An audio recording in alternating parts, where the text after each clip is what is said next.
All right, guys, thank you so much. We have another edition of our Kill Rationalism series. I apologize for not uploading to this the past couple of weeks, maybe the past month or so.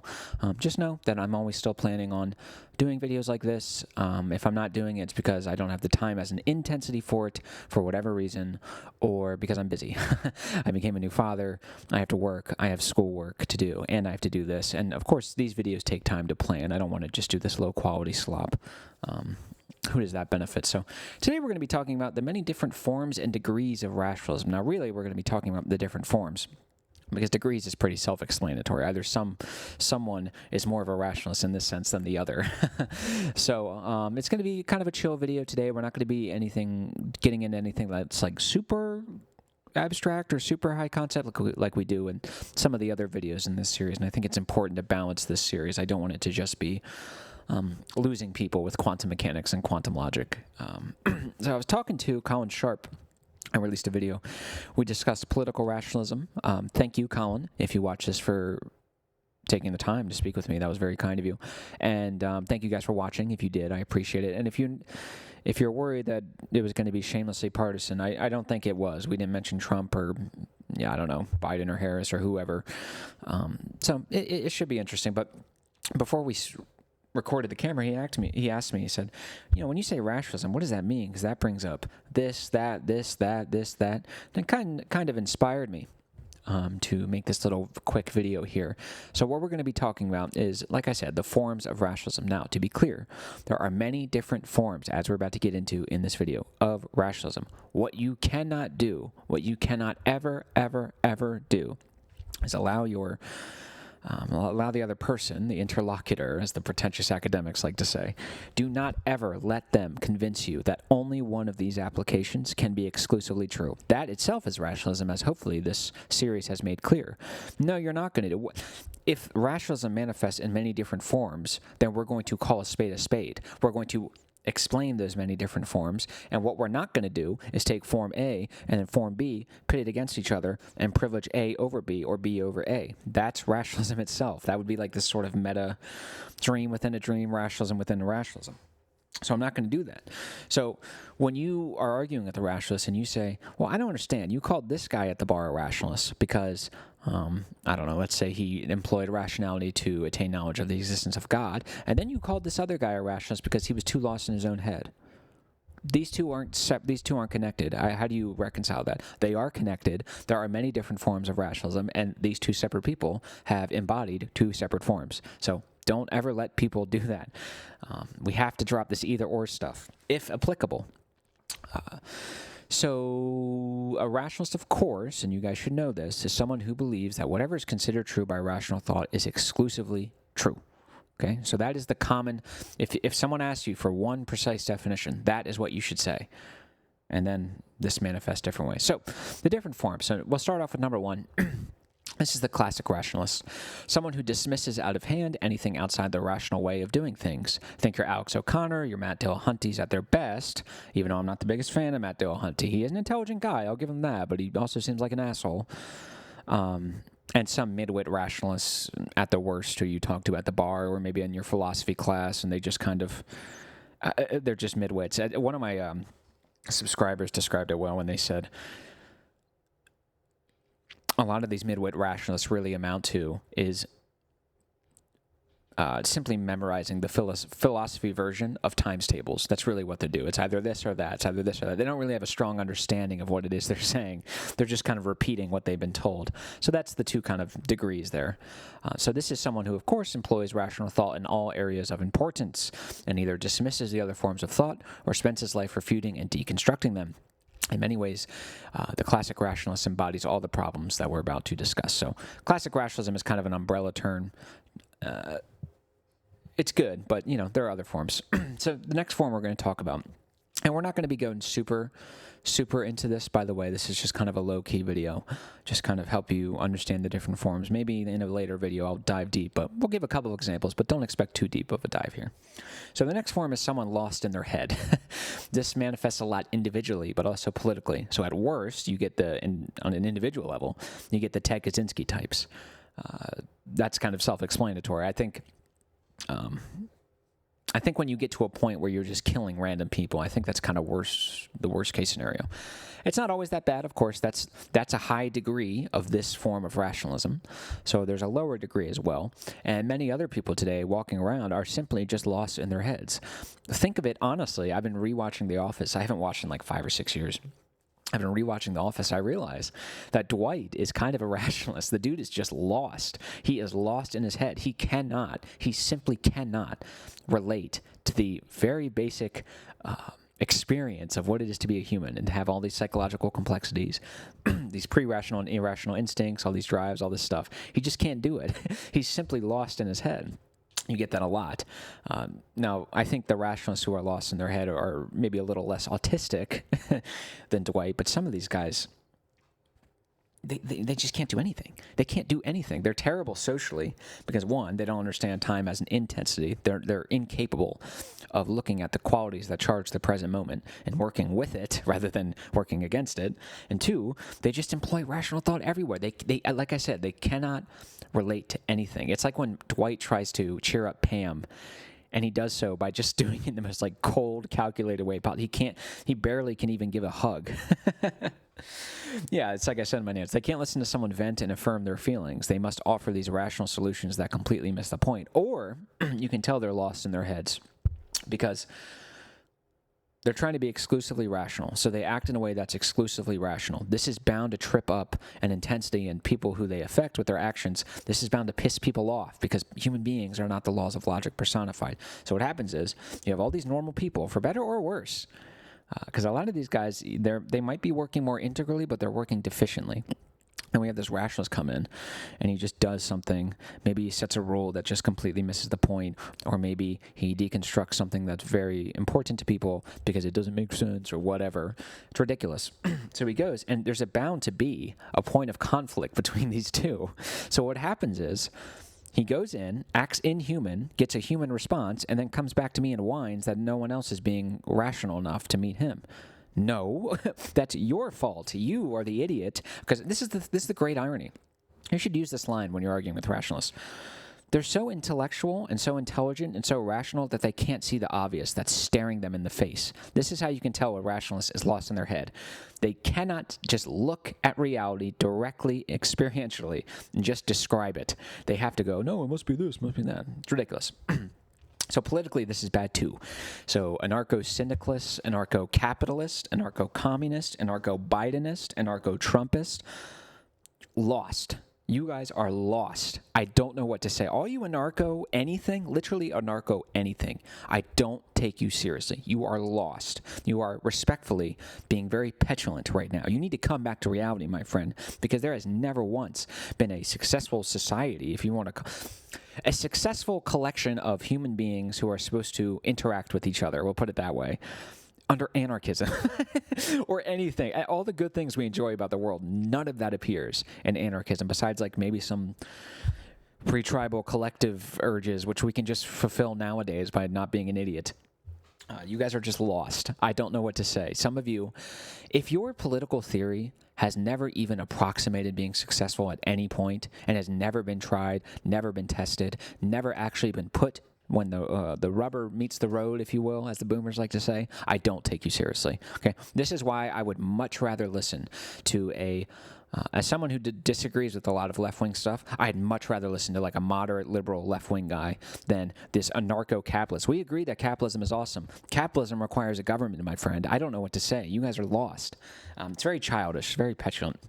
The libertarians, you guys are just lost. If a closed border can't be justified in pure theory alone, well, then I guess we can't have a closed border, even though it's obvious that we need one, and no civilization or nation has ever succeeded without one. This is the issue that got me out of libertarianism, because I realized, wait a second, you guys are just lost in your head. Like, I don't care, actually. I'm actually going to balance the theoretical with the empirical here. So, yeah, I don't know what to say. Most people who get a degree in political theory are completely lost. On the left, they end up either communists, postmodernists, or postmodern communists. I don't care if that's a contradiction. You're a moron. And if it's on the right, they end up trying to emulate the 16th century, unironically. Okay, neither of these are viable. It's ridiculous. Okay, so the next form is the hyper-individualists. These people see themselves as individuals and nothing more. They have no responsibilities to the collective that they don't believe in, to the point where they don't want to pay any taxes at all, amongst other problems. You see this a lot with libertarians. Well, how does it affect me? Just live and let live.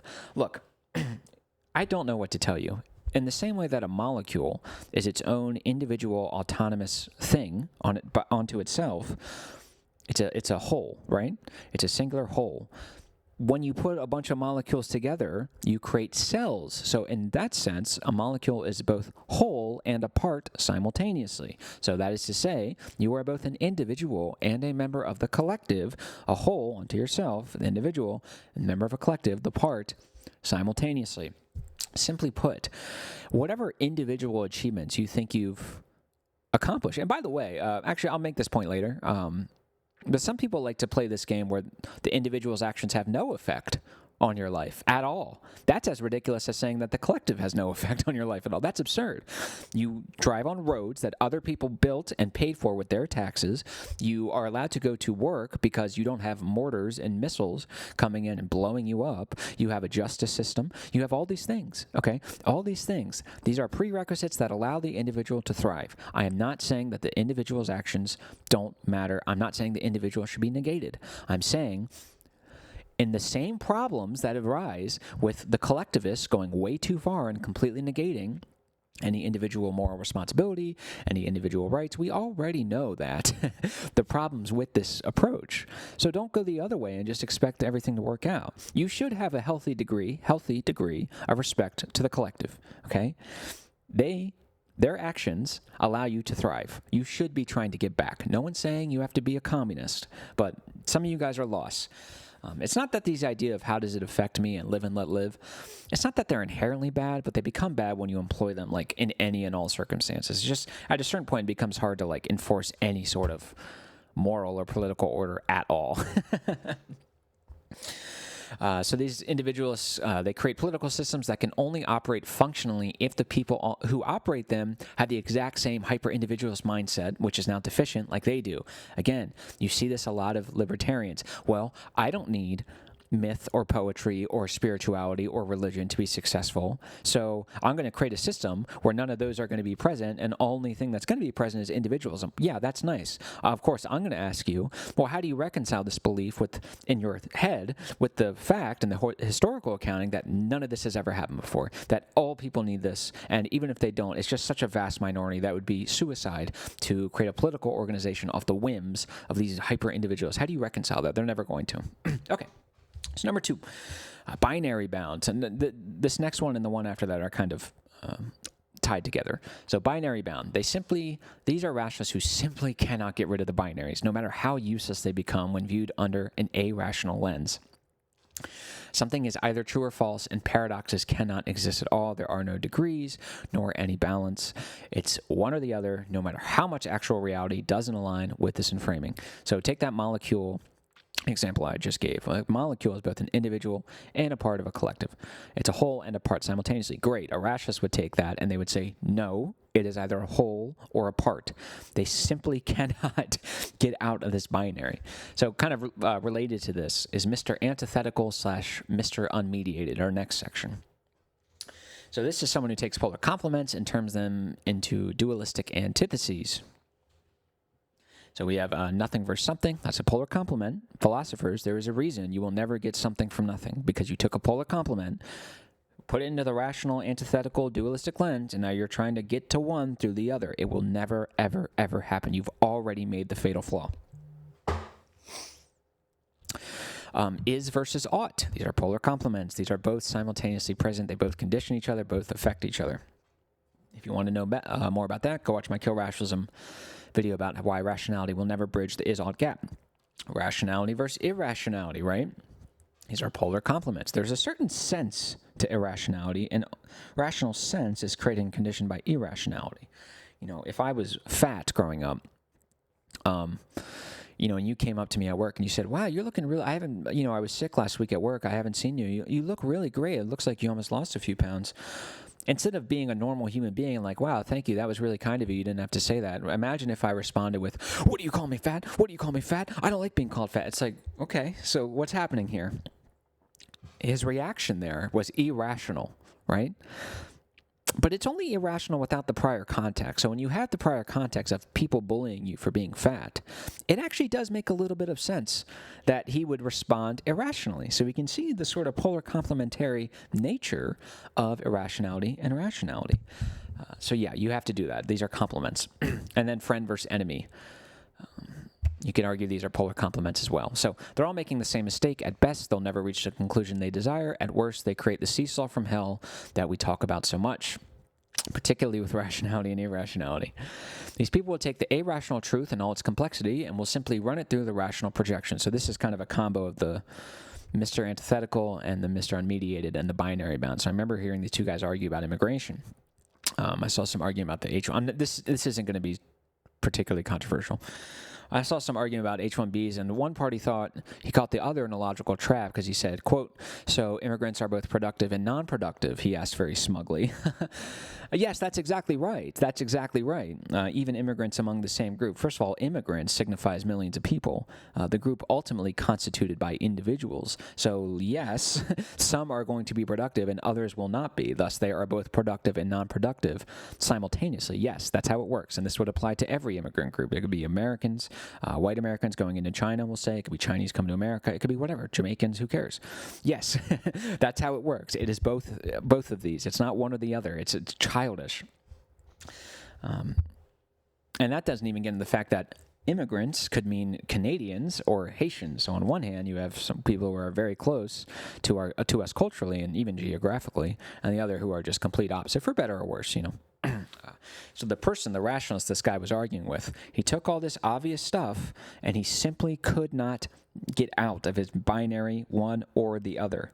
It's once you see it, you realize these guys are midwits. These guys are morons. You see this in economics too. Hey, people are both irrational and rational when acting economically. There's clearly enough evidence to show that both options are simultaneously present, right? It makes sense. There's a ton of evidence of people acting in an economic way, rationally and irrationally. What's the problem?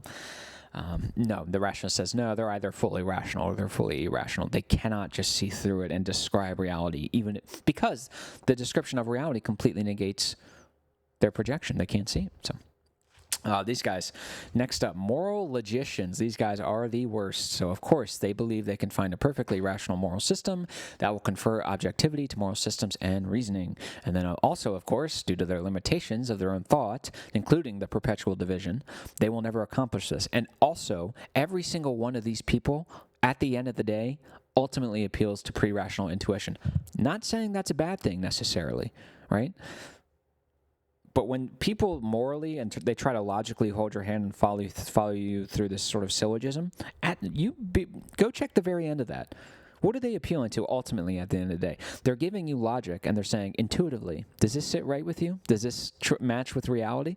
And then you're going to say either yes or no.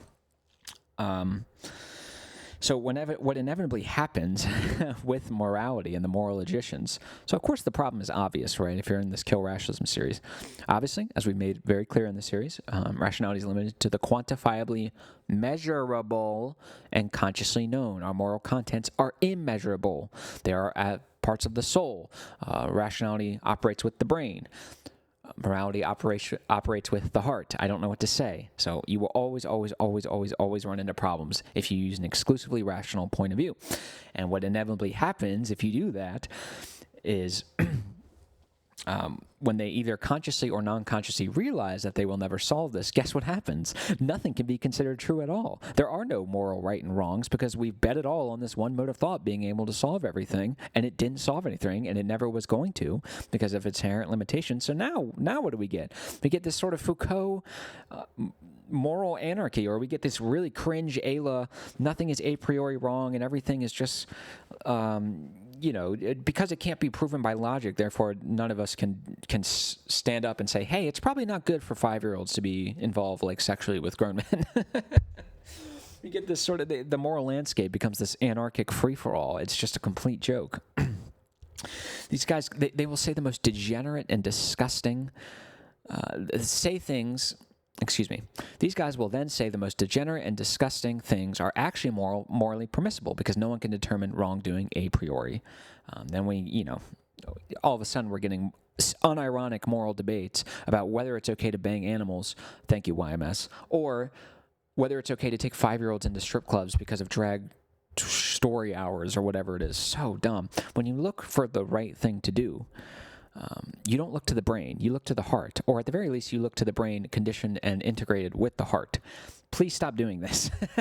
You're not meeting people on their own level. So what you do is you go into these moral issues, which are laden with pre-rational, mana, and numinous content. You go in with your rationality, and it blows up in your face. Yeah, that's kind of the point. And then, of course, next up is the atheist. These guys are painfully deluded. I'm going to give them a little bit of a break, in fairness, at the end of this. Of course, they employ rationality where it doesn't belong, in search of spiritual pursuits. Of course, the spirit, in addition to the spiritual other side, if you will. And that could be anything, by the way. That could be the Muslim version, that could be the Christian version, that could be the Rudolf Steiner version, it could be the Teilhard de Chardin, it could be the Gebser version. Whatever it is, it's immeasurable. And it sure as hell isn't consciously known, or at the very least, it kind of oscillates between known and unknown.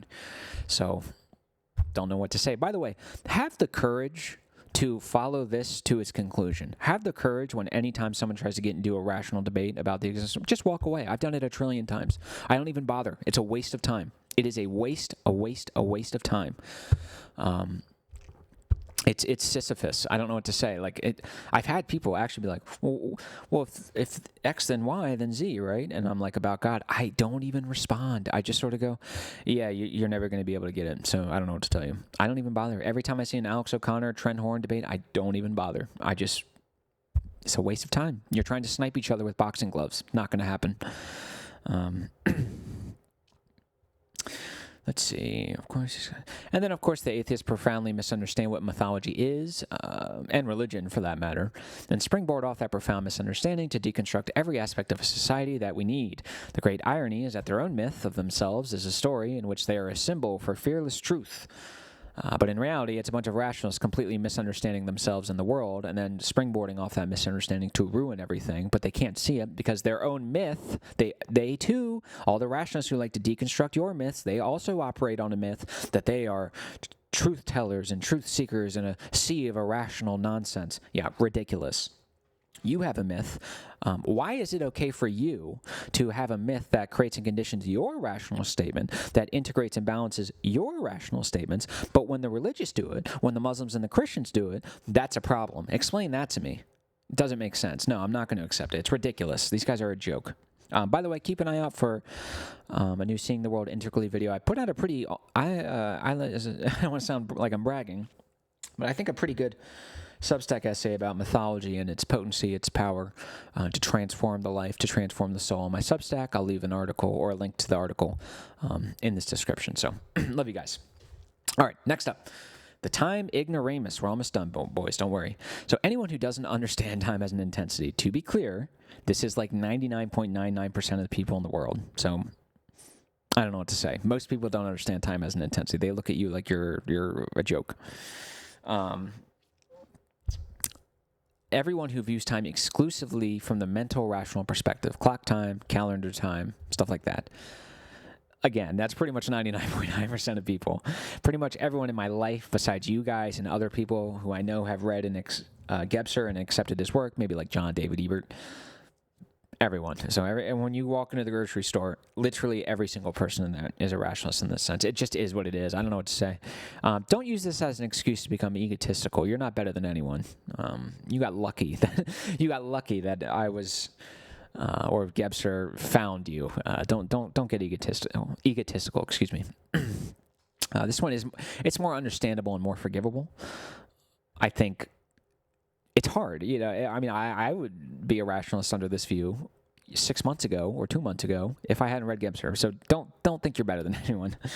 And unfortunately, these people are tragically forced to commit to their a priori, purely spatial systems, no matter how destined they are to fail. They cannot see that it's not just what happens, but when it happens that allows us a greater insight into the human condition. For example, so after we go into the Middle East, we'll say, or maybe Africa. If you've ever seen that movie Charlie Wilson's War, so they talk about Afghanistan, right? So we go in there, we kind of shake the foundations of the country, if you want to call it that. Everything's already kind of messed up, but what we've done is we've created a vacuum of power. Now, after the war has been won and there's a vacuum, is not the time to leave. Now is the time to commit and spend money and resources trying to build a country that will not be immediately subsumed into evil terrorism, okay? Now is not the time to leave. But of course, our politicians who say that, no, when the last body falls, and on this date, on March 18th, we are leaving, even though time as a quality, time as an intensity, tells you to stay. So what are the consequences of us not following time as an intensity and following measurable time? We allowed Al-Qaeda and Osama bin Laden to fill that vacuum, and then, of course, 9/11 happens. You made a mistake. You have lives on your hands because you did not fail, or you failed to understand time as an intensity. They will always have bad timing, and the bad timing will always blow up in their faces, and the more and more we try to impose ourselves on others, the worse and worse these consequences will get. All right, I think we got the last section here, and I might do a part 2 of this if I can think of extra forms, but there you go. So next up, transhumanist. These guys are frustrating. I despise these guys. God, it's so frustrating watching all these like intelligent right-wing guys fall into this stupid nonsense. People who whine about the negative effects of reducing the human and world to the quantifiably measurable and consciously known, and their solution to that is to extend this phenomenon to the point where we're no longer humans at all, but robots. They all whine that to be a human is to experience perpetual suffering and nihilism, a product of their own rationalism, and then put their faith exclusively in technology, which can only come about through rational thought, like trying to remove breast cancer by injecting lung cancer. The real path forward for humans is integral consciousness, not rationalism on overdrive. It is a reconnection to our spiritual security, which that alone will be enough to improve the outlook of the human condition. Because we could finally stop this death anxiety imposed by positing life opposed to death and privileging life over death. No, life and death are polar complements. They are the two poles of the soul. We move through them every single day of our lives. This is where the soul grows. So a reconnection to the spiritual other side, spirit, a reconnection with mythology, with poetry, with healthy irrationality, this sort of mythical enclosure, and while retaining our mental faculties and employing that where it belongs, that's going to actually improve the human race, not this ridiculous transhumanism where,